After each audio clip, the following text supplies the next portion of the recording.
마태복음 3장 1절에서 12절 광야의 소리라는 제목으로 말씀을 증거하겠습니다.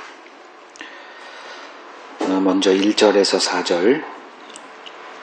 4절 같이 읽겠습니다.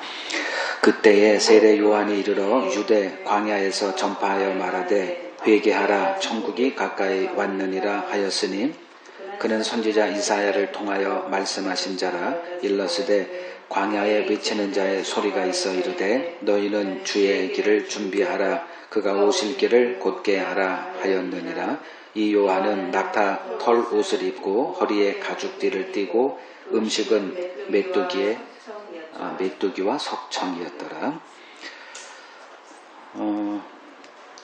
지금 우리가 그 예수님의 탄생 기사를 보고 있죠. 그거는 이제 웬만한 사람이면 어느 정도 다 알고 있는 내용들이에요.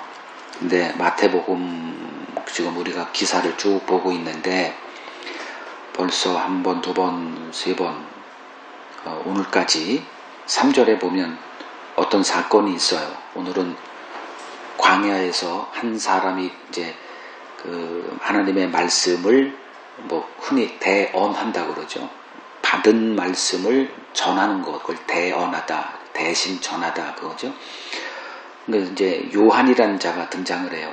근데 그 사람은 이제 사도 요한과 구분하기 위해서 우리가 세례 요한이라고 부르죠.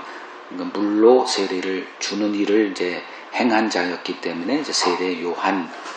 그러니까 세례 요한이 예수님 등장 전에 이제 유대 사회를 한번 들썩 뒤집어 놨죠.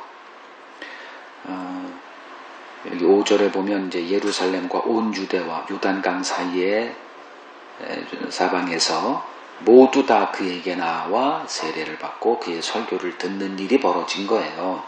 이건 큰 사건이죠.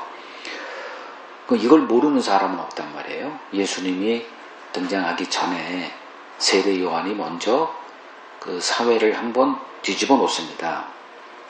그 다음에 이제 예수님이 등장을 하죠. 이걸 모르는 사람은 없어요. 근데 오늘 3절을 보면 이 세례 요한이 광야에서 뭐라고 이제 얘기를 하는데 이제 사람들이 나아가죠. 근데 3절을 보면 이 사건은 이미 구약에 말씀되어진 바다 이렇게 나오죠. 그거를 우리가 2장 좀 보세요. 2장 15절. 그 예수 어린 이제 아기 예수를 부모가 데리고 애굽으로 가죠. 그것을 이미 구약에 예언됐던 거죠. 그래서 주께서 선지자를 통하여 말씀하신 바 애굽으로부터 내 아를 불렀다. 그리고 그 17절에 2장 17절 선지자 예레미야를 통하여 이미 말씀한 바 돼 있어. 라마에서 슬퍼하며 그리고 자식 없음으로 위로받기를 거절했다. 이것의 성취야. 그리고 이제 그 헤롯이 죽고 천사가 나타나서 이제 돌아가라. 그래서 유대로 돌아오는데 갈릴리로 가라. 그래서 갈릴리 나사렛에서 거했다. 근데 이것도 역시 23절에 선지자로 하신 말씀에 이미 다 예견돼 있었던 거야. 이제 이런 것들을 지금 우리가 쭉 살피죠. 이걸 모르면 이 사건을 아무리 정확하게 팩트를 다 알고 암송을 하고 그래도 하나님의 말씀을 듣는 게 아니다. 오늘도 마찬가지예요. 이제 세례 요한이 등장을 합니다. 이제 이걸 하나하나 우리가 이제 설명을 할 텐데 시간은 좀 걸릴 것 같아요. 조금 제가 좀 빨리 돌리겠습니다. 자, 1절을 보면 그때에 그러면 이제 2장과 3장 그 사이에 몇 년의 공백이 있죠? 대략 30년의 공백이 있잖아요. 그러면 이 30년의 공백을 우리는 좀 낯설어 합니다. 그래서 예수님의 어린 시절에 대한 궁금증을 우리는 다 갖고 있어요. 어떤 삶을 살았을까? 어떻게 양육을 받고 성장을 했을까? 그때 예수는 어떤 사람이었을까? 언제 예수님의 부르심이 각성을 했나? 여러 가지 그런 왜냐하면 예수라는 사람은 그 성경 사복음서를 보면 신학교를 나오지도 않았어. 예루살렘에서 정식 교육을 받지도 않았단 말이에요. 근데 그 촌동네에서 갑자기 이제 혜성같이 이제 등장을 했죠. 뭐 대략 나이 30에 이렇게 추정을 해요. 정확하진 않지만. 그런데 예수가 이렇게 누구를 상대냐 하면은 당대 최고의 석학들을 상대를 하는데 이거 다 그들과 이 논쟁에서 다 그들을 쓰러뜨리고 말이에요. 뭐 이런 그의 지식이 어디서 나왔을까? 그래서 이제 이 공백을 어떻게 좀 메워보고자 사람들이 이제 말을 지어내죠. 그 중에 대표적인 게 예수의 불자설 나오죠. 뭐 서적 가면은 뭐 흔하게 볼 수 있는 거예요. 예수가 태어나서 이제 성장 과정에서 인도로 가서 부처의 가르침을 받고 불자가 됐다. 그래서 석가모니의 가르침과 예수의 이 말씀 가운데 연관성이 얼마나 많냐를 또 이렇게 입증을 또 하죠. 이제 이거에 대해서 우리가 어떻게 좀 이해를 해야 되냐 하면 성경은 어떤 책이냐 이거예요.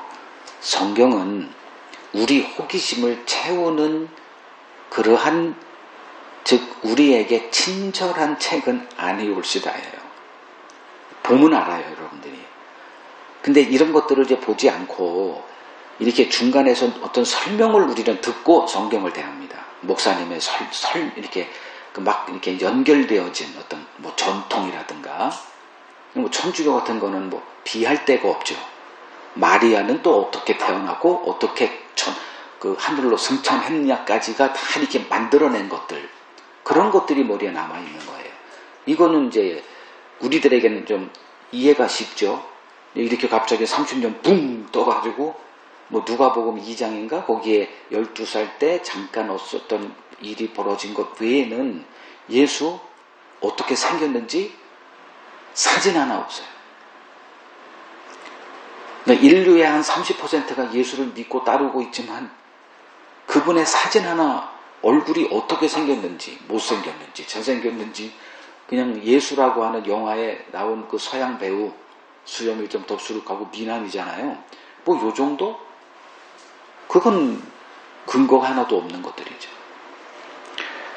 예수님의 성격은 어땠을까도 모릅니다. 어떻게 부모가 양육을 했는지도 전혀 몰라요. 대신에 이제 석가모니 같은 경우 어떻게 돼요? 태어나서 6살에 뭘 했다 그러죠. 기적을 행하고 이런 것들은 이제 그 인간이 다 이렇게 지어낸 것들 마찬가지로 이제 예수에 대해서 이렇게 추론을 하는데 그런 것들이 이제 성경을 가리는 역할을 하더라. 성경은 하나님이 우리에게 알려주시고자 하는 것만 기록되어 있어요. 그래서 우리가 성경을 하나님이 우리를 이해시키려고 성경을 주셨겠지라고 생각하면서 성경을 보면 이제 그런 것들이 이렇게 내가 그림을 그려지고 막 이렇게 보충 설명이 막 되어지고 이런 것들은 하나님이 의도한 것이 아니다. 자, 1절에 그때라는 것 제가 해석을 할게요. 그때, 갑자기 그때예요. 뭐가 그때라는 거예요? 제가 설명했죠. 2장 끝에 23절과 3장 1절에는 아무런 연관관계도 없어요. 그냥 그때예요, 그냥. 그러면 그때를 어떤 특정한 시점을 말하는 게 아니에요. 여러분들이 성경을 볼 때 이제 그런 것들을 이제 구분하셔서 이제 보셔야 됩니다. 특히 요한복음에 그런 것들이 많아요.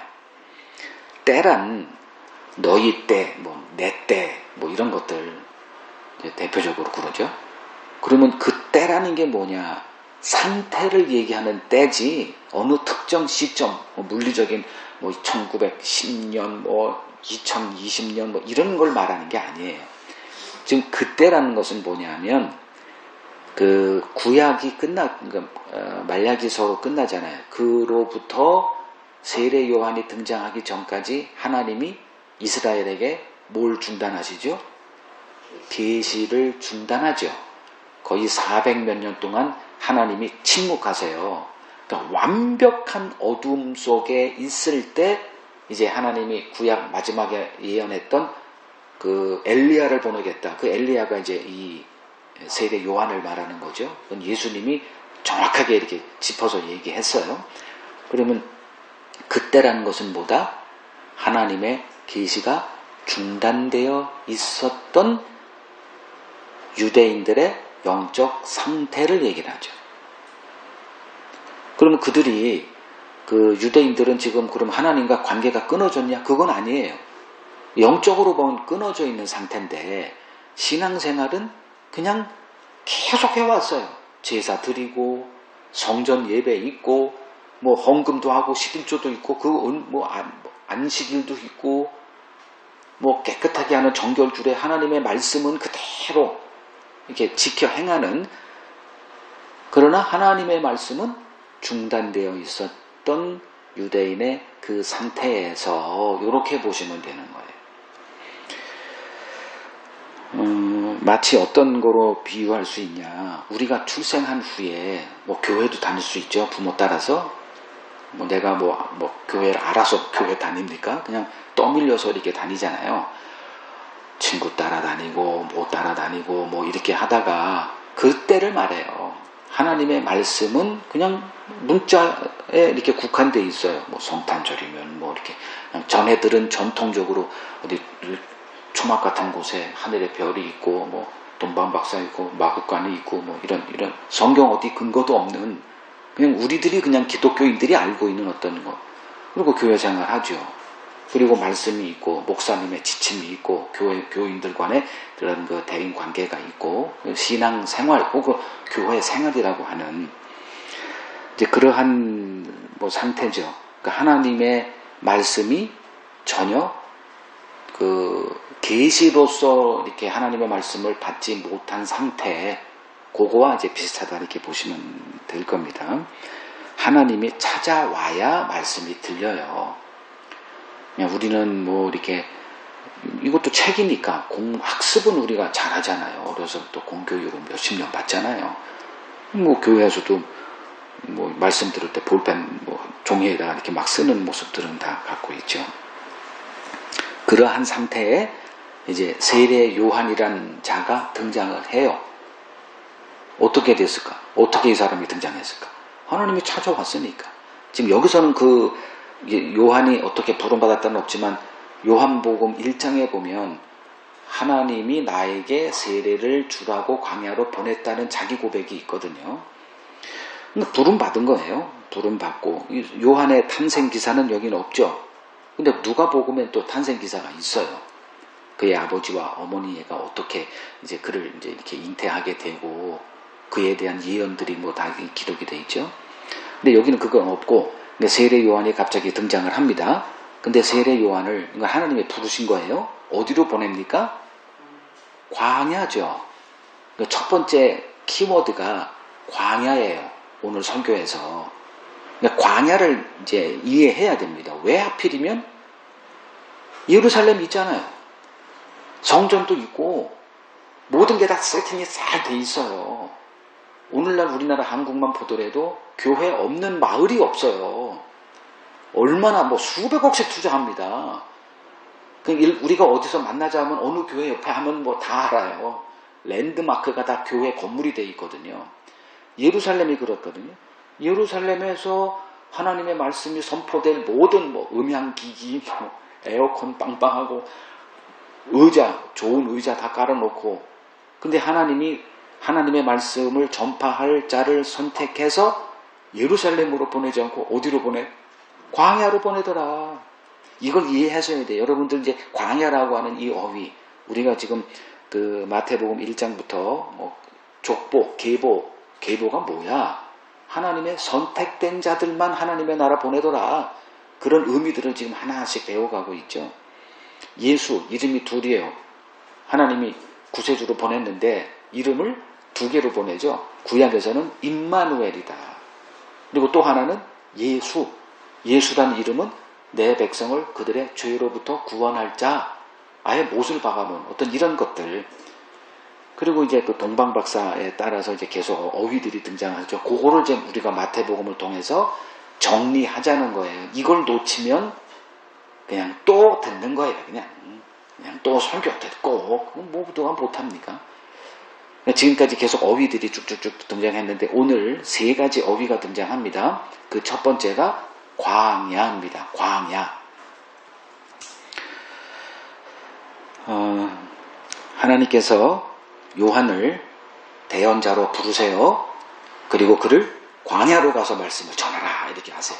그러니까 요한은 이왕이면 좋은 곳에서 하고 싶죠. 근데 그게 아니죠. 하나님이 뜻하신 대로 가서 해야 돼요. 그게 광야예요. 광야 가서 뭐 좋겠습니까? 광야에서 설교하는 게 좋겠어요? 얼마나 불편했겠어요. 그럼 자기도 광야에서 살아야 돼. 그래서 그게 4절에 낙타 옷, 낙타 털 옷, 그리고 가죽띠, 음식은 메뚜기와 석청이라는 게 등장하는 거예요. 배경이 뭐여서? 광야라서. 그러면 광야라는 게 이게 뭘까? 이건 구약에서 우리가 이미 배운 거예요. 광야라는 어휘가 가지고 있는 의미가 뭔지. 그래서 예수님이 등장하기 전에 하나님이 예수님의 그 말씀이 사람들에게 이게 들어갈 수 있도록 미리 길잡이 역할을 한 사람이 세례 요한인데 그가 말씀을 어디서 전했느냐? 광야로 이제 정했어요. 하나님이. 그래서 광야에서 말씀이 선포돼요. 즉 당시 사람들이 하나님의 말씀을 들으려면 어디로 가야 된다? 광야로 가서 들어야 돼. 자, 광야라는 어떤 물리적인 공간을 얘기하는 게 아니라 광야라고 하는 그 하나님의 의미가 담겨 있는 그 의미를 알아야 돼요. 상태를 얘기를 해. 이것도 물리적인 어떤 공간, 뭐 노란 폭이 나지 않고 바위가 밖에 없고 그냥 뭐 그러한 것을 말하는 게 아니고 광야라고 하는 구약에서 이미 가르쳐준 하나님이 애굽에서 종살이하던 자들을 끌어내서 어디로 먼저 보내요? 약속의 땅 보내기 전에 광야를 보내죠. 광야로 보내서 거기서 그들을 뭔가를 가르쳐요. 뭘 가르쳐 거기서? 믿음의 양육이더라. 하나님의 말씀은 이런 클래스에서 배워지는 게 아니에요. 여러분 아주 명심을 하십시오. 하나님의 말씀 배우고자 신학교 갈 생각 진짜 하지 마십시오. 그러나 그 신학교가 뭔지 알고자 하려면 가세요. 저한테 이제 어떤 사람들이 이제 전화를 좀 종종 와서 제가 지금 신학교를 갈까 지금 생각을 하고 있는데 조언 좀 부탁드립니다. 가야 됩니까? 목사님 설교를 뭐 다 들었나 봐요. 듣다 보니 뭐 신학교 갈 필요도 없다라고 하셔서 이게 또 충돌이 되네요. 정말 하나님의 말씀을 전하는 부르심이 있다면 가십시오라고 얘기를 했어요. 가야 지금 목사들의 세계가 이 신학교를 졸업은 다 하니까 그걸 알고 하는 것과 모르고 하는 것과 하늘과 땅 차이다. 경험하시라. 그 아까운 시간 아니다. 하나님의 말씀은 절대로 신학교에서 배워지는 게 아니에요. 제가 목사가 안 됐으면 이게 무슨 말인지도 몰랐을 거예요. 그래도 또 유학도 가고 뭐 언어가 좀 되다 보니 날고 긴다 하고 하는 명성 있는 신학자들의 그런 것들을 다 책도 좀 이렇게 보고 원서로 보고 다 했어요. 아는 게 아니라 신학의 세계도 제가 경험을 했고요. 하나님이 이제 그 당시 사람들에게 하나님의 말씀을 듣고자 한다? 그러면 어디로 가야 된다? 광야로 보내는 겁니다. 광야로 가야 돼요. 그럼 광야는 어떤 곳이에요? 요 하나만 좀 보죠. 히브리서 4장 1절 2절. 히브리서 4장 1절 2절을 보면 지금 그 히브리서가 왜 쓰여졌는지는 설명 안 할게요. 하도 많이 해서 뭐 제 설교를 좀 이렇게 좀 들었던 분들은 히브리서는 배교의 지점에 서 있는 유대인들 너무 고난이 심해서 그들에게 이제 너희들이 유대교로 돌아간다는 게 말이나 되는 거냐. 이제 지금 이들이 돌아가려고 하니까 지금 뭐가 문제가 있는데 그게 뭐냐 하면 1절 그러므로 우리는 두려워할지니 그의 안식에 들어갈 약속에 남아있을지라도 너희 중에는 혹 이르지 못할 자가 있을까? 이게 지금 떨어질 지경이에요. 하나님의 안식에 들어가야 되는데 그걸 못 가고 있어. 2절 그들과 같이 우리도 복음 전함을 받은 자이나 요것 때문에 이 히브리서가 사도 바울이 쓴 게 아니다라고 이제 주장하는 거예요. 바울은 하나님께 들었지 복음을 딴 사람에게 들어서 알고 있는 자가 아니거든요. 뭐 그 자체하도록 들은 바 그 말씀이 그들에게 유익하지 못한 이유가 뭐예요? 듣는 자가 그 말씀을 뭐와 결부시키지 못해? 믿음과 결부시키지 그것까지는 이르지 못했기 때문에 백날 들어도 지식만 쌓이지 믿음으로 그것을 받고 그 삶으로 나아가는 것은 없더라. 이걸 죽은 신앙 이렇게 돼. 그러니까 성경 지식도 그냥 죽은 지식이에요. 그냥. 그래서 어디로 가야 되냐? 광야로 보내는 거죠. 광야에서는 뭐가 돼? 뭐만 바라봐? 말씀만 바라봐야 돼요. 그 신명기 8장 2, 3, 4절인가? 거기에 하나님께서 너희를 광야로 이끄신 이유를 말씀하시잖아요. 하나님의 그러니까 떡으로만 사는 게 아니라 뭐로 사는 것? 하나님의 입에서 나오는 여호와의 입에서 나오는 모든 말씀으로 사는 것을 알게 하고자 광야로 보냈다 이거죠. 그러니까 광야는 어떤 것이죠? 일단은 불편해요. 우리들의 삶의 모든 것들은 광야에서 나오는 게 아니라 도시에서 나와요. 그러니까 도시에는 인간의 모든 편리가 다 주어진 거죠. 직업이 거기서 나오죠. 광야에 가서 누가 돈 벌어요? 도시로 가야 돼요. 거기는 다 세팅이 되어 있어요. 인간의 그 세상이 완벽하게 갖춰준 곳. 거기서 나와야 돼요. 광야를 가려면. 근데 그걸 누가 그렇게 해요? 못하니까 하나님이 광야로 보낸다가 되는 거예요. 그거를 성경은 이제 나그네다 이렇게 얘기를 해요. 그러니까 신자가 하나님의 말씀으로 양육을 받아야 되는데 우리가 하나님 말씀을 버렸잖아요. 언제부터? 선악과 따먹을 때부터 하나님은 말씀을 주셨는데 사탄의 가르침을 받아가지고 그 말씀을 버리고 사탄의 가르침을 따라서 선악과를 지가 먹고 자기가 인생의 주체가 돼서 에덴 동산에서 쫓겨났다는 건 그냥 하나님의 표현이고 하나님의 나라에서 우리는 나와서 우리 세상을 만들고 살잖아요. 거기에 신은 돈이죠. 광야는 돈으로 사는 데가 아니에요. 이걸 여러분들이 명확하게 이해 못하면 평생 성경 공부하다가 하나님의 나라 근처도 경험 못하고 그냥 정해진 곳으로 가요. 그게 가론주다잖아요. 돈 챙기다가. 예수 따라서 돈 챙기다가 돈이 아니라 쪽박 차겠다는 거 잽싸게 계산된 게 가론주다예요. 이 좀 제자들은 좀 띨띨해가지고 잘 몰랐고 가론주다는 계산이 딱 쓰는 순간 아니다. 그거를 이제 성경을 어떻게 표현하냐면 예수 팔을 생각을 마귀가 집어넣었다 이렇게 표현하는 거예요. 무슨 뭐 귀신이 들락날락 뭐 그렇게 봐도 상관없지만 그러면 좀 이상하잖아요. 그 일이 뭐로 벌어지더라? 돈이 앞서면 귀신이 나를 장악하고 있구나 생각하면 되는 거예요. 그럼 여러분들이 지금 뭐에 장악되어 있어요? 귀신에 장악되어 있잖아요. 돈 없으면 못 살아. 이게 누구 말이에요? 하나님은 그런 말 할 수 없어요. 하나님은 내 말 따라 살면 돼. 이거 하나님의 말씀이고 마귀의 말은 뭐예요? 돈 없으면 못 살아.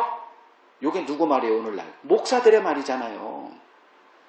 교회 어디 가도 이미 실용주의가 됐죠. 예수님 당시에 종교 지도자가 누구예요? 가장 존경받는 사람들이 실용적인 그 바리새인들이죠. 바리새인들은 어떤 사람들? 누가복음 16장 거기에 돈을 좋아하는 사람. 돈을 좋아해. 돈이 뭐예요? 하나님의 복으로 알았다니까. 그래서 어디로 보낸다? 광야로 보내더라.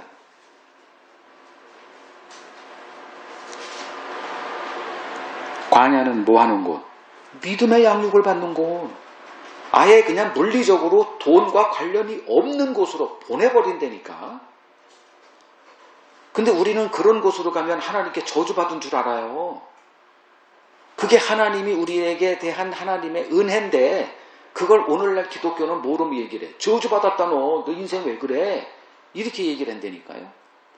그러니까 하나님의 일을 배운 적이 없으니 마귀의 가르침을 받아가지고 늘 그런 얘기만 하는 거예요. 그러니까 지금 예루살렘은 어떤 곳이 됐다? 돈에 그걸 구약은 이제 뭐라고 표현하면 우상숭배나 그래요. 우상숭배가 뭐예요? 하나님이 안 주니까 우상은 주니까 우상을 섬기는 거. 뭘 줘? 돈을 주니까 그걸 우상숭배라고 하는 거예요. 그래서 탐욕이 탐심이 우상숭배다라고 얘기하잖아요. 골로새서에서. 이제 광야가 무슨 뜻인지 알겠죠? 돈을 추구하는 그 환경에서 우리를 그냥 강제로 하나님이 돈 없어도 하나님 말씀으로 살 수 있다라는 것을 양육시키는 그런 환경.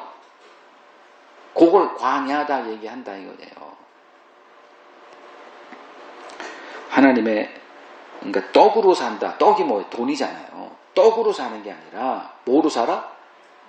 하나님의 말씀만 붙들면 사라지는 그 훈련. 어디서 돼? 광야에서 되더라. 그래서 하나님이 우리를 광야로 이끄신다. 지금 내가 처해 있는 삶의 환경이 예루살렘이다. 당신은 100% 가짜입니다. 지금 내가 처해 있는 상황이 광야, 이건 뭐 사하라 사막을 가라는 거야. 그 얘기가 아니라는 것쯤은 여러분 이해되실 거예요. 지금 내 삶의 그 하나님의 손길이 나를 지금 광야로 이끌었다. 그러면 기뻐해야 되는 거예요. 무슨 기쁨? 영적인 기쁨. 아니, 돈 많으면 육적인 기쁨이 넘치죠. 성경이 이제 육적인 기쁨을 얘기하던가요? 자, 2절, 3절을 보면 이제 이 광야에서 뭘 외치냐? 회개하라. 천국이 가까웠다. 그러니까 천국은 뭐 하는 자가 들어간다? 회개하는 자. 그러니까 지금 그 천국은 뭐를 가져야 되냐면 회개를 가져야 돼요. 근데 누가 회개를 합니까? 안 하죠. 그러니까 회개에 대한 것은 이제 두 번째 5절에서 9절에서 회개에 대한 주제가 나오는데 이 시간이 될려나 모르겠고 2, 3절은 이걸 통과를 그냥 해버릴까? 시간이 안 되네. 저를 좀 이해해 주십시오. 광야 하나 설명하는 거 여러분 뭐 5분이면 될 것 같아요? 해보세요. 광야라고 하는 이 어휘 하나 설명하는 것도 쉽지 않아요. 오늘 세 어휘를 제가 다룰 건데 자 2절 3절 한번 해볼게요. 이제 광야에서 하나님의 말씀을 전해요. 천국 가고 싶냐? 그러면 회개해야 된다. 이것은 선지자 이사야를 통하여 말씀하신 자라 이렇게 되죠. 그러니까 선지자 이사야가 이미 이 세례 요한이 등장해서 이런 얘기를 할 것을 이미 얘기했다는 거잖아요. 그게 광야에서 외치는 자의 소리가 있어 이거예요. 이게 어디서 나오느냐 하면 이사야서 40장 1절에서 8절에 기록되어 있어요. 이걸 설명해야 되는데 이거는 시간이 너무 걸릴 것 같은데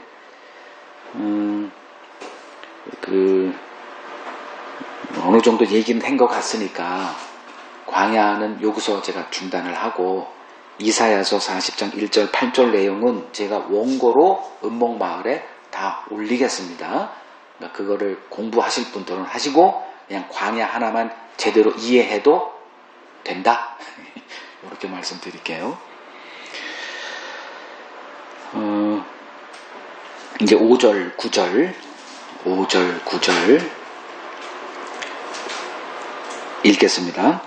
이때에 예루살렘과 온 유대와 요단강 사방에서 다 그에게 나와 자기들의 죄를 자복하고 요단강에서 그에게 세례를 받더니 요한이 많은 바리새인들과 사두개인들이 세례 베푸는 대로 오는 것을 보고 이르되 독사의 자식들아 누가 너희를 가르쳐 임박한 진노를 피하라 하더냐. 그러므로 회개에 합당한 열매를 맺고 속으로 아브라함이 우리 조상이라고 생각하지 말라. 내가 너희에게 이르노니 하나님이 능히 이 돌들로도 아브라함의 자손이 되게 하시리라. 자, 이때가 또 나오죠. 3장 1절은 그때인데 이제 그때 좀 멀리서 바라보면 이때 예, 같이 이제 이때가 그러니까 그때가 이르렀으니까 이제 이때에 즉 세례 요한이 광야에서 천국 복음을 전하고 있을 때 그거죠. 그러니까 광야에서 말씀을 전해야 되는 자 이거를 이제 오늘날은 목사죠. 그래서 목사는 어떤 삶을 살아야 된다? 4절에 이렇게 살아요. 오늘날 목사들은 이미 좋은 직업군의 하나의 영역이 돼버렸죠. 그래서 이 젊은 애들은 교회 다니는 사람들은 그 큰 강대상 뭐 수백 명 어떤 데는 수천 명 뭐 거기서 이렇게 그냥 우러럼을 받고 이게 아주 뭐 호화스럽게 살죠. 사람 앞에서는 티코 타고 다닐 수 있을지 모르지만 실제는 엄청난 부자로 살거든요. 목사들이. 어떤 목사? 자립하지 못한 목사들 말고 어느 정도 한 500명 정도만 넘어도 재벌은 유도 아니에요. 이거 뭐 성도들만 몰라. 이 바보들만 몰라. 그러면 이제 그 500명, 뭐 100명 넘어도 그렇게 살 것 같아. 내가 볼 때는. 근데 그러한 목사들이 지금 얼마나 많습니까? 겉은 뭘 입어요? 겉은 속청을 입진 않지. 낙타털 옷을 입죠. 그죠? 그걸 티코를 탄다 이렇게 얘기를 해요.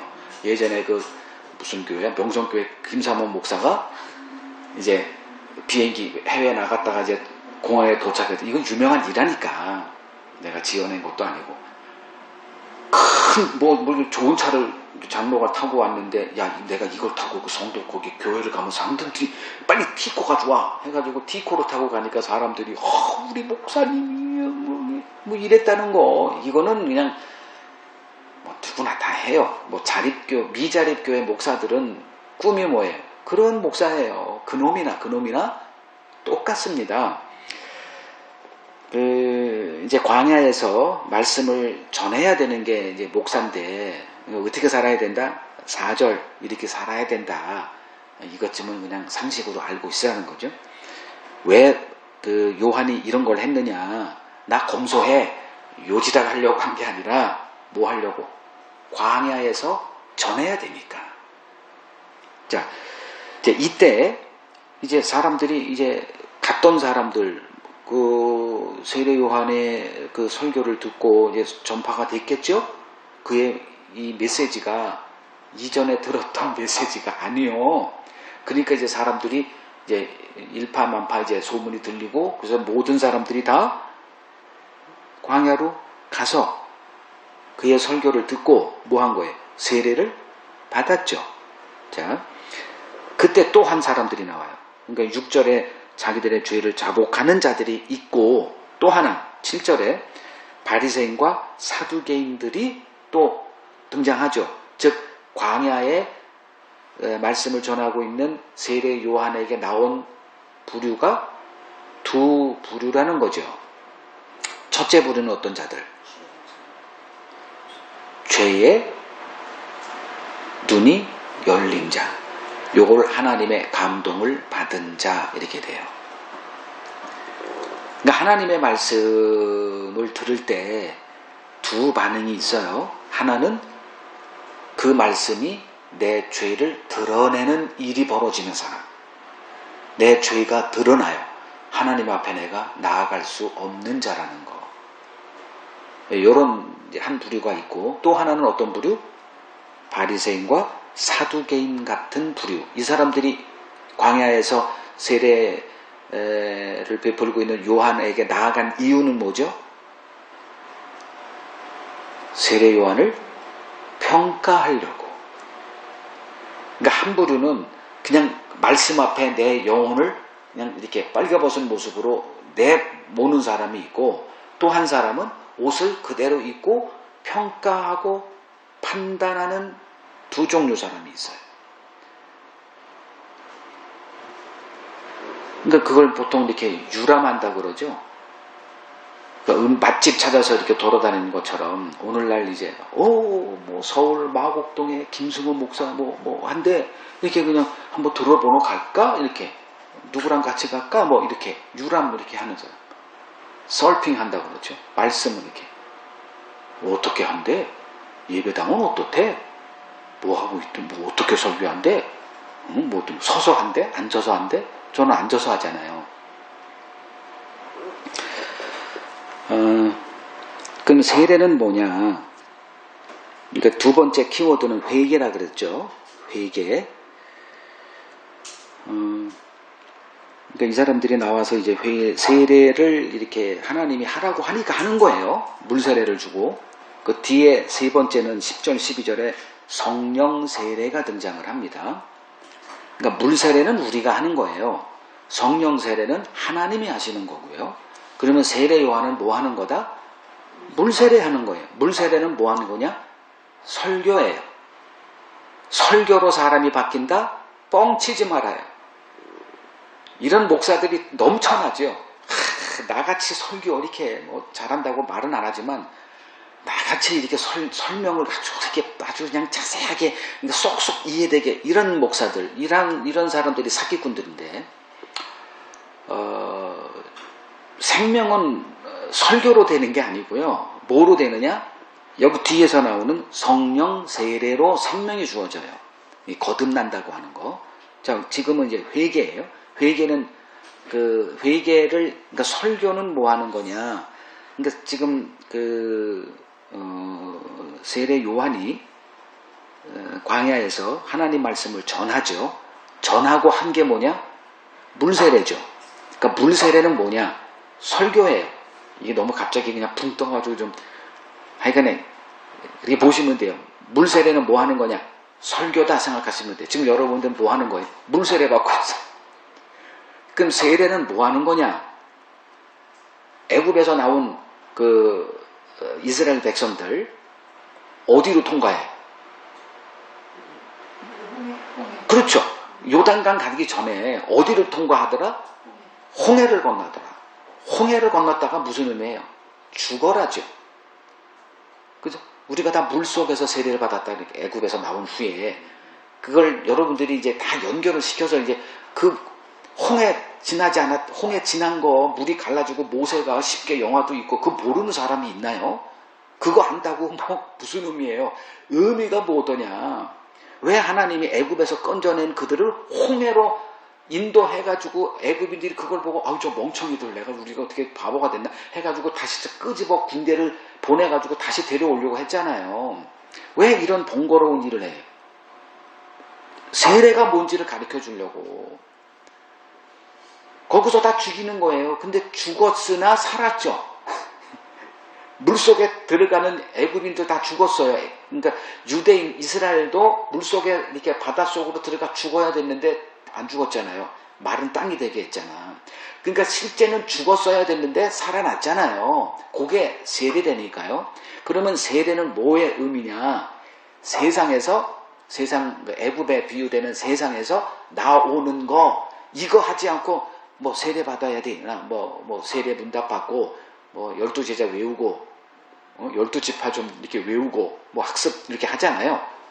그래서 이제 물세례 주고 이제 오늘 당신 뭐 축하해 영적인 거듭난 날이야 뭐 이런 뻘짓을 하지만 그거 하지 말라는 게 아니고 의미 부여하는 건 좋아요. 근데 그게 무슨 의미인지도 모르고 그냥 평생 세례 받아서 이제 뭐 이렇게 하지 말라는 거죠. 세례가 뭐다? 애굽에서 나는 나온 자, 즉 이 세상에서 나왔다. 이걸 아는 것. 요거 세례예요. 이것도 모르고 그냥 물세례 받고 뭐 의식으로 했다. 너 받았어 안 받았어 이렇게 하지 말라는 거예요. 그러면 이 세상에서 나왔다. 그러면 뭐가 전제가 된다? 이 세상이 하나님의 관점에서 어떤 곳인가는 알아야 이 세상에서 나 나왔어. 이게 되죠. 이 세상에서 나 나온 자. 이게 신자의 그 정의인데 성경이 말하는 이 세상은 어떤 곳이에요? 하나님의 심판이 작정된 곳. 이걸 아는 자들이 예수를 믿는 거죠. 그 심판에서 우리가 뭘 해서 되는 게 아니라 예수의 구약에서 그 노아 홍수에 비교되죠. 노아가 하나님의 심판에서 건진받은 도구가 뭐예요? 방주죠. 방주는 뭐에 비유다? 보통 이제 이 교회론자들은 교회로 들어오면 살아. 웃기고 있네. 물론 교회에서 그리스도를 가르치고 방주가 그리스도다라고 하면 뭐 상관없는데 그리스도를 비유하는 거 아닙니까? 성전 거기서 우리는 살아라고 했던 자들을 향해서 예수님이 저 성전 헐어버려라. 내가 성전이다 이랬잖아요. 그러니까 그리스도 이건 다 영적인 거예요. 뭐 물리적으로 어떤 공간을 얘기하는 그 안에 들어가면서 한다가 아니고 그건 아직까지 영이 이게 성령 받기 전이니까 구약에서는 이런 방주 같은 걸 만들어서 설명해야 되고 그러면 이들이 세례 요한이 뭘 설교했을까쯤은 알 수 있겠죠. 왜 물세례를 주라고 하셨을까? 세례 요한은 고민했겠죠. 왜 물세례를 줘? 그 뭘까? 알았겠죠. 세례 요한쯤은 이 정도 하려면 정확한 이해를 다 했는지는 모르지만 세상에서 나온 자다. 그래서 이 세상이 죄 아래 있구나. 그 의미를 이제 알아가는 한 사람들이 있고 또 한 사람은 이제 이 바리새인과 사두개인들. 이 사람들은 기본적으로 다른 사람과 달라요. 이들은 뭐 하는 사람이냐? 성경을 전문적으로 연구하는 쪽의 사람들이에요. 그러니까 성경의 달인들이다 할 수 있죠. 이 사람들이 세례 요한에게 나올 때 세례 요한이 그들을 향해서 뭐라 그랬더냐? 그게 7절에 나오죠. 첫 번째, 그들을 뭐라고 칭했더라? 독사의 자식들. 이렇게 이걸 우리나라 평범한 말로 독사의 새끼들, 독사 새끼들 이거죠. 자식이나 새끼나 어휴 귀여운 새끼 이러잖아요. 독사 새끼들이다 이렇게 했어요. 그러니까 얼마나 기분 나쁘겠어. 광야까지 나왔는데 며칠 걸려가지고 여기 나왔는데 보자마자 이 독사의 새끼들아 이렇게 얘기를 했다니까요. 자, 독사의 새끼다. 독사의 자식. 독사는 뭐에 비유죠? 뱀. 마귀의 그거죠. 그러니까 마귀 자녀지 니들이 스스로 그들은 자기를 누구로 생각했어요? 하나님의 자녀로 생각했죠. 아브라함에 속한 자야 이렇게 얘기를 한 거예요. 그러니까 확신을 갖고 있었고 근데 세례 요한의 눈에는 그들은 뭐로 보였어? 사탄에 속한 자예요. 마귀 새끼들이지 니들이 뭔 하나님의 자식이냐. 누가 봐도 바리새인과 사두개인들은 하나님의 자녀에서 가장 고위층에 있는 1순위 이런 자들인데 오늘날 목사들을 얘기하죠. 근데 세례 요한의 눈에는 마귀 새끼들이야. 그럼 이게 뭔 소리까? 마태복음 23장 2절을 보면 바리새인들을 이제 마태복음 23장은 완전히 바리새인들을 까는 내용이에요. 그냥 바리새인들을 그냥 아주 무슨 분해 옷 다 벗겨가지고 그의 실체를 까발리는 게 23장입니다. 거기서 첫 번째가 뭐냐면 바리새인들의 길을 따르지 마라. 이제 계속 그들이 저주받은 놈들 저주받을지어다. 화가 있을지어다. 계속 바리새인들을 향해서 그들이 요들이에요. 거기에 사두개인들이 하나 더 껴있는 거죠. 그러니까 복잡하니까 사두개인 빼고 바리새인들은 뭐더냐? 가장 존경받는 자들. 어떤 면에서? 경건의 삶에 있어서. 진짜 그랬다니까요. 그걸 율법의 행함에서 그러니까 하나님의 말씀을 아주 열심히 공부해서 어떻게 살라고 한 그거를 그대로 삶에 구현시키고자 했던 사람들. 오늘날 목사들이 그러잖아요. 이거 실패하면 목회 못합니다. 성경을 제대로 안 읽어봐요. 누가 존경합니까? 그러니까 천독 읽으려고 하는 거예요. 새벽기도 안 나가봐. 그럼 목회 못해요. 우리는 아예 새벽기도 자체가 없지만 또 뭐 있어? 윤리도덕적으로 깨끗해야 됩니다. 돈 잘못 얘기했다간 한 방에 나가요. 또 뭐 있어? 도덕적으로 여자 문제 아주 심각해. 이거 아주 조심해야 됩니다. 근처도 안 하게. 또 뭐 있어? 성경 말씀대로 하는 거 뭐 주일 성수라든가 뭐 등등등등. 그 귀감이 바리새인들이었습니다. 근데 그들은 어떤 자들이었냐면 모세의 자리에 앉아서 가르치는 자였어요. 모세의 자리라는 것은 모세는 하나님의 말씀을 받아서 전파하는 자였잖아요. 율법의 수여자라기보다는 율법의 전달자. 즉 하나님의 말씀을 자기가 받고 그 말씀을 공부해서 선포하는 자. 이게 목사잖아요.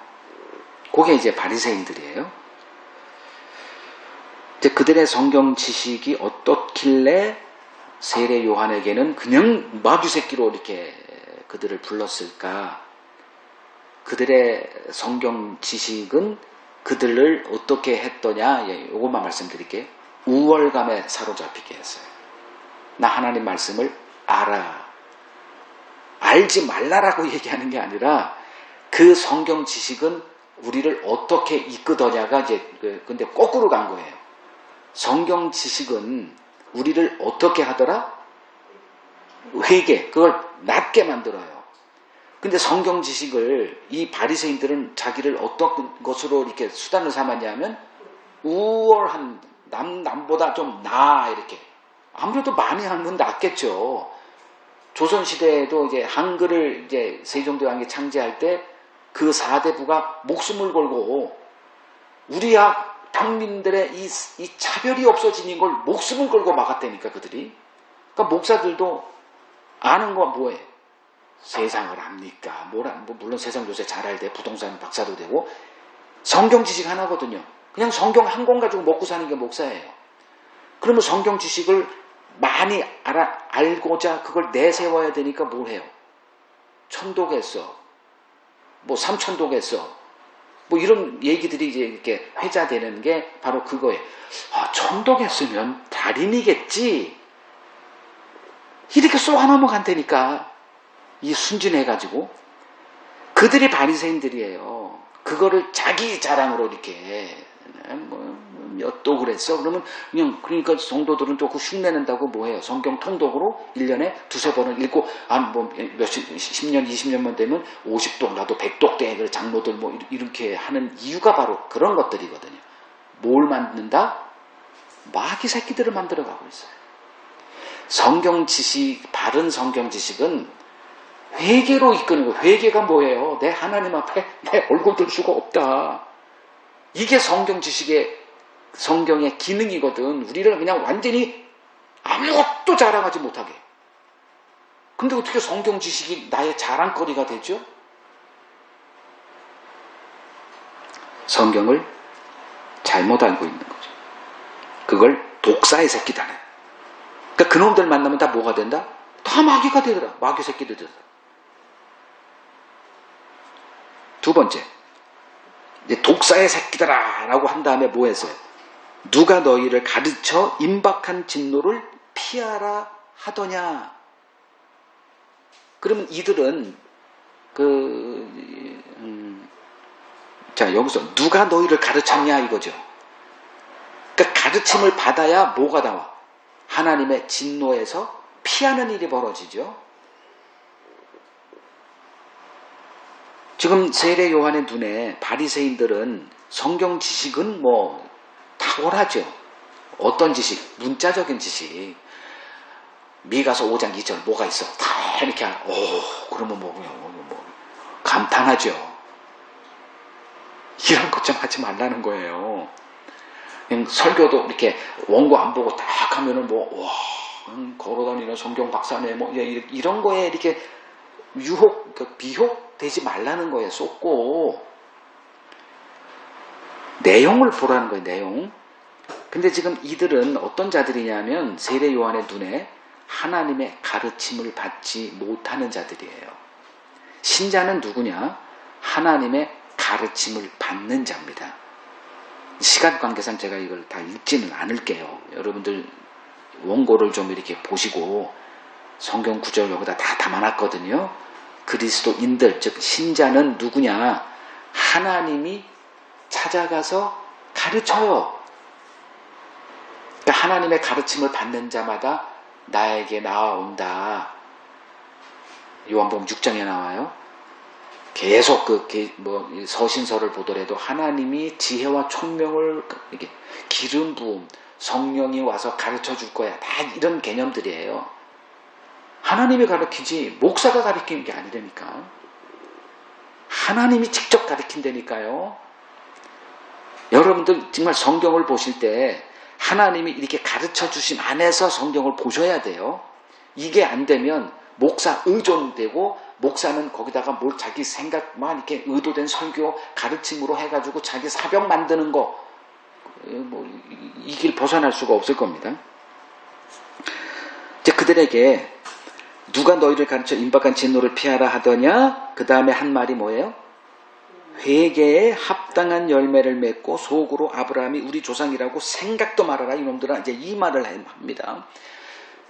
회개에 합당한 열매 있냐? 내놔봐. 이제 이걸 요구한 거예요.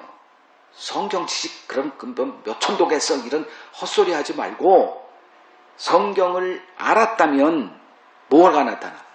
회개했을 텐데 회개에 합당한 열매 보여줘봐.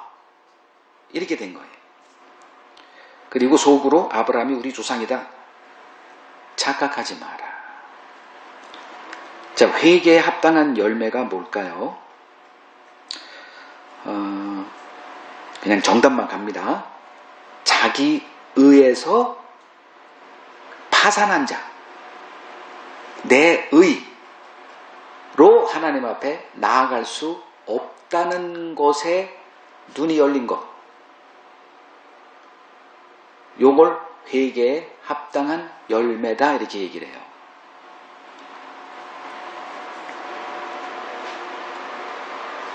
빌립보서 3장 6절에서 9절을 보면 예수를 만나기 전에 율법의 의로는 흠이 없는 자였던 바울이 복음의 눈이 열려요. 복음의 지가 어떻게 열렸어? 하나님이 그의 눈에 비늘을 벗겨줬더니 이렇게 표현하죠.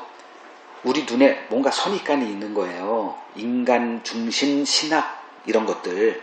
그러면 성경은 다 내가 뭘 하기에 따라서 천국 가느냐가 이게 좌우되는데 이 인간 중심의 신학 체제 그걸 자기의라고 그러죠.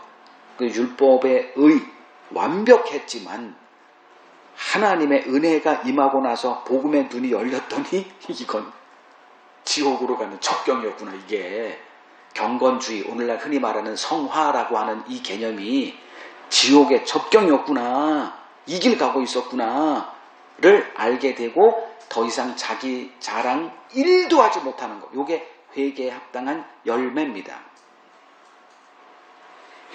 바리새인에게는 이건 불가능했죠. 왜? 바울이 자기가 바리새인이어봤거든. 오랜 세월 동안 바리새인의 그 길을 살아봤더니 이거는 불가능한 길이에요. 거기는 구원이 없어요. 자, 그럼 아브라함의 믿음이 뭐더냐? 아브라함의 그 자손이면 뭐가 나타나야 돼? 아브라함이 보인 믿음을 보여야 되죠. 흔히 우리는 부전자전이라고 그러죠. 아버지가 갖고 있는 기질이 자식에게도 그대로 전이되죠. 그럼 아브라함의 자손이면 아브라함의 기질, 즉 아브라함의 믿음이 그에게도 나타나야 되는 거예요. 혈통으로 뭐 이게 아니죠. 그럼 아브라함이 뭘 보였어? 믿음. 아브라함이 보인 믿음이 뭘까요? 하면 하나님이 아브라함을 75세 불러가지고 175세 죽으니까 100년 동안 하나님이 아브라함을 통해서 우리에게 남긴 영적 진리 하나, 믿음인데 아브라함이 어떤 사람이 됐어요? 마지막에 22장에 창세기 22장에 하나님이 이제 그의 믿음을 시험하고자 뭐 하라 그래요? 이삭을 번제로 드리라 그러죠. 그러니까 자기가 번제로 이삭을 번제로 드렸으면 그게 하나님의 의가 됩니까? 자기 의가 됩니까? 자기 의가 되죠. 그래서 자기 의를 이제 달성하면 되는 거예요. 이제 이게 마지막인 줄 알았어. 그래가지고 하나님께 순종이라고 하는 명목 안에서 아들을 죽이려고 하는 것까지는 좋았는데 하나님이 그러면 이건 하나님의 일이 거꾸로 그 개가 토했던 거 더러우니까 토해버렸지만 다시 가서 그걸 주워먹는 격이 되잖아요. 그래서 하나님이 멈춰 이놈아. 그리고 뭘 준비해놨어요? 눈을 들어봐. 그랬더니 수풀에 뭐가 있어? 순양이 있네? 그거 바쳐 이놈아. 그래서 순양을 그러니까 그거 이제 이거를 가지고 그냥 드렸다로 끝나면 안 되죠. 이게 무슨 의미인가를 알아야 되잖아요. 아니 아들을 갖다 바치라길래 자기가 그 아들을 바치는 건 누가 해야 돼요? 하나님의 이거든. 하나님이. 그게 십자가에 자기 아들을 이렇게 못 박아 죽임으로 영원한 속죄를 이루고 그 예수를 믿음으로 하나님의 의가 우리에게 오게 하는 그 일이 어그러지면 안 되잖아요. 그래서 그리스도의 비유인 순양을 데려다가 바치게 되는 이 일을 통해서 아브라함이 뭘 깨달았어요? 인간의 의가 아니라 하나님의 의로 우리가 구원 얻는구나. 그러면 바리새인들은 나는 아브라함의 후손이야. 뻥이죠. 내 의로 내 어떤 뭘 선한 하나님 말씀대로 살아서 한 그것이 의가 될 수 없음을 알아야 뭐가 돼? 아브라함의 자손이죠. 교회 다니고 11조하고 착하게 살고 뭐하고 전도하고 이게 무슨 아브라함의 자손이에요. 속지 말라는 거죠. 그리고 나서 뭐라고 또 합니까? 하나님이 능히 돌들로도 아브라함의 자손이 되게 하시리라 이 말도 해요. 니들이 아브라함의 자손 되게 하는 게 아니야 이놈들아. 하나님이 돌 들어서 아브라함의 자손이 되게 할 것이다. 돌이 나와요. 돌 하면 탁 떠오르는 게 뭐예요? 버린 돌 예수가 되죠. 이 세상은 예수를 버렸다니까요. 아니 하나님 말씀을 지키지도 않고 성전도 때려 부수라 무슨 희한한 소리는 하고 자기 피와 뭐 살을 먹으라고 하는 그래야 영생이 주어진다는 이 미친 자 예수를 버려버렸다니까. 뭐한 사람들이 성경대로 살고자 했던 바리새인들에 의해서 예수가 아주 미움을 받아가지고 쫓겨났다니까요. 왜? 자기 의를 부정받으니까 못 견디는 거예요. 그러니까 이 구조는 예수님의 재림 때까지는 계속됩니다. 인간이 여러분들이 한 선한 행위 여러분들이 포기할 것 같습니까? 끝까지 우려먹는 거예요. 내가 목사님에게 그때 뭐 했는데 나한테 이렇게 인정도 안 해주고 뭐 늘 이런 개념들이에요. 인간은 절대로 자기가 행한 어떤 좋은 선한 행위 이걸 자기 의라고 하는데 죽어도 포기하지 않습니다. 하나님 앞에 딱 심판대 앞에 서면 제가 그때 요거 했잖아요. 그 양과 염소 비유해서 그래. 내가 요거 했잖아요. 포기를 못한다니까. 돌들로도 아브라함의 자손이 된다. 그러면 예수가 버린 돌이요. 그 돌이 천국의 터가 돼요. 그러면 우리도 이 세상에서 어떤 자돌로 존재해야 된다? 버림받은 돌로 있어야 돼요. 그럼 그게 뭐예요? 선한 행위로 구원받는 게 아니다. 자기 자랑 내세우는 게 마귀 새끼들이다. 이거를 아는 자들이 돌이에요. 그래서 이 세상에서 돌됨을 기뻐해야 돼. 버림받아야 돼요, 우리는.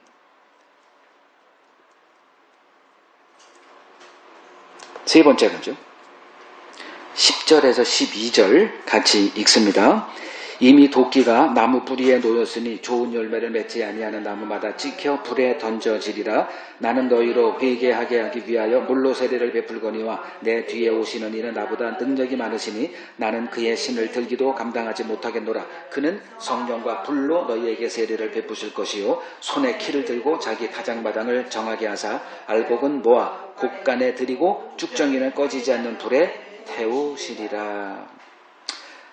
10절 도끼가 나무 뿌리에 놓였다. 뿌리는 죽여버리겠다는 거죠. 그냥 이렇게 그 구루터기도 남기지 않고 그냥 털을 이렇게 중간에 그걸 자르면 다시 또 자라면 돼요. 몇 년 있다가 보면. 근데 뿌리라는 거는 끊어버리겠다는 겁니다. 왜? 좋은 열매를 맺지 않았기 때문이에요. 나무를 심는 이유는 뭐죠? 열매를 기대하고 심죠. 누가 그냥 나무 심는 게 쉬운 일인가요? 그럼 나무는 뭐의 비유? 이스라엘을 비유합니다. 좋은 포도나무래요. 좋은 극상품을 심었대요. 둘레를 하고 비유주고 뭐 햇빛도 막아주고 그 동물에게도 막아주고 그래서 이제 뭘 기대했더라? 좋은 열매 맺기를 기다렸으나 뭘 맺어? 들포도를 맺었대요. 이사야서 5장에 나옵니다. 열매를 기대하고 나무를 심어요. 하나님이 그냥 뻘짓하는 분이 아니거든. 그럼 열매를 맺혀야 되는데 지금 이스라엘은 뭘 맺히고 있다? 잎사귀만 무성해요. 열매는 하나도 없어. 그래서 예수님이 이제 마태복음 21장에 이게 새벽에 그 성전을 향해서 가면서 일부러 열매 때도 아닌 그 무화과 나무에게 열매가 있나 보려고 가서 이렇게 잎사귀가 무성하니까 뭐 대단해 보여요. 그리고 찾아봤더니 열매는 제로. 다시는 열매가 지금 이렇게 저주를 하니까 말라 죽었다 그러잖아요. 자, 하나님이 기대하시는 열매는 뭘까? 하여간 열매는 맺혀야 되는데, 그럼 도대체 열매는 뭘까예요? 이스라엘은 뭘 생각했다? 잎사귀가 열매인 줄 알았다니까요. 그 잎사귀가 뭐더라? 주일날 성전에 와서 예배드리고 11조하고 기도하고 성경 공부하고 뭐 서로 이렇게 우대하고 존경하고 착하게 살고 친절하게 하고 뭐 이런 것들, 이게 열매인 줄 알았대요.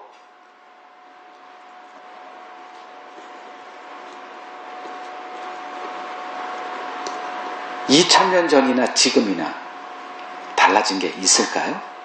1도 안 달라집니다. 그래서 성경 하나로, 신약 구약 하나로 끝이에요. 더 이상 다른 성경이 필요가 없어요.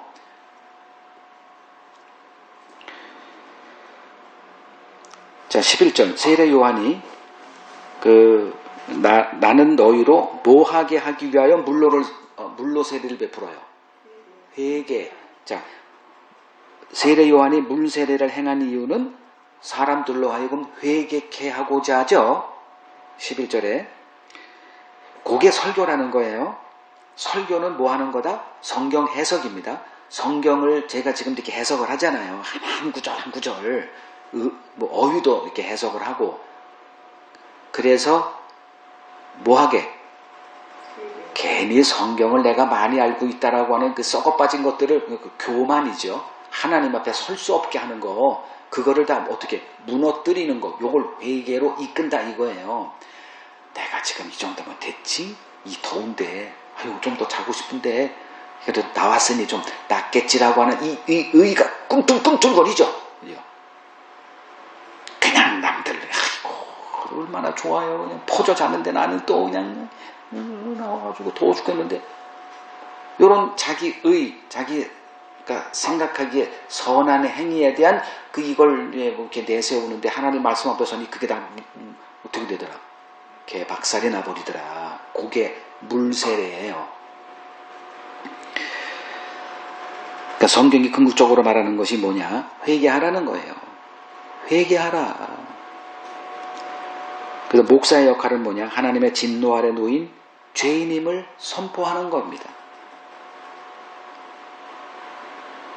그래서 뭐예요? 성령 세례의 길을 터는 것. 요게 목사에게 주어진 일입니다. 그게 세례 요한에게 주어진 일이었습니다. 물 세례를 회개케 하고자. 그래서 회개로 끝나는 줄 알았더니 뭐라고 얘기를 해요? 내 뒤에 오시는 분은 능력이 많대. 무슨 능력이더냐? 그게 이제 뒤에 나오죠. 성령과 불로 너희에게 세례를 베풀 분이기 때문에 나와 예수와 비교할 수가 없어. 나는 그냥 고작 물로 이렇게 하는 것 뿐이야. 그러면 물세례, 성령세례 이제 차이를 알아야죠. 물세례는 뭐다? 성경에 있는 이 문자로 기록된 말씀을 무슨 뜻인가를 해석해 주는 것. 이게 물세례예요. 이걸 아무리 잘해도 회개는 안 벌어져요. 진짜 회개. 그러면 어떤 일이 벌어져야 되느냐? 성령 세례가 임해야 뭐가 벌어져? 불로 이렇게 임하는 그게 벌어져요. 그래서 성령과 성령이 임하면 불세례가, 불은 뭐다? 심판을 얘기하죠. 성령이 오셔서 하는 일이 우리에게 무슨 뭐 희한한 능력을 주는 게 아니라 뭘 하더라? 불로 우리를 다 태워버리더라. 뭘 태워? 자기의, 내 옳음, 나의 착함, 이 모든 것들이 다 쓰레기임을 태워버리더라. 그래서 신자는 성령 세례를 통해서 뭘 받는 자들이다? 하나님의 심판을 이미 받은 자가 됩니다. 그래서 하나님의 심판에서 영원히 해방되는 거예요. 더 이상 정죄함이 있을 수가 없어요. 왜? 이미 받았거든. 언제 받아? 그걸 누가 받아? 예수님이 대신 받았잖아요.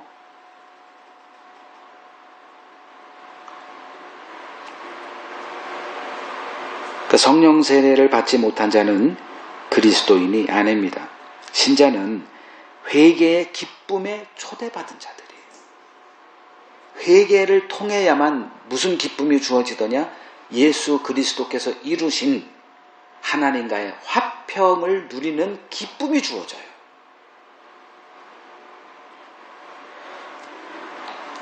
(12절) 예수님이 하시는 일이 뭐냐?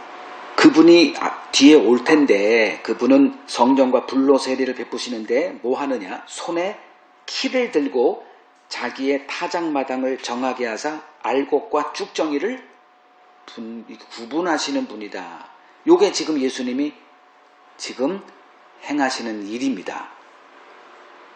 자, 12절에 손에 키를 들었다. 키가 뭐예요? 아니, 키가 진짜 뭐냐고. 그 키가 아니라 까부르는 거. 이거 옛날에 이걸 뭐라 그래? 이거 소쿠리 이름이 이거 있잖아. 이거 그래가지고 바람이 좀 불게 해서 이렇게 하면 알곡은 그냥 떨어지고 쭉정이는 되게 날아가는 거. 이 소쿠리 같은 거 그걸 키라 그런다고. 열쇠가 아니고. 자, 이걸 하는 거예요. 어디서? 자기 타작마당. 자기 타작마당이 어디에? 그때 당시는 이스라엘 약속의 땅에 거하는 자들, 자칭 하나님의 선민이다 하는 자들, 오늘날은 어디? 교회라고 하는 자들. 거기서 하나님의 말씀을 통해서 예수님이 하시는 게 뭐예요? 알곡과 가라지를 분별해내는 겁니다. 제 설교가 그 일이 되어지는 설교였으면 저는 하나님 앞에 이제 떳떳하게 나가면 되는 거고, 이걸 제대로 못하면 그냥 성도 뜯어먹는 사기꾼이 되는 거고. 그러면 손에 키를 들고 자기 타작마당을 정하게 한다? 그거죠. 자기 의로 나아가는 자들이 있고 하나님의 의로 나아가는 자가 있어요. 요거를 제가 분별만 하게끔 가르치면 되는 거예요. 제 역할은. 그래서 그 타작마당에서 키질하시는 하나님의 그 일의 수단이 뭐냐? 설교예요.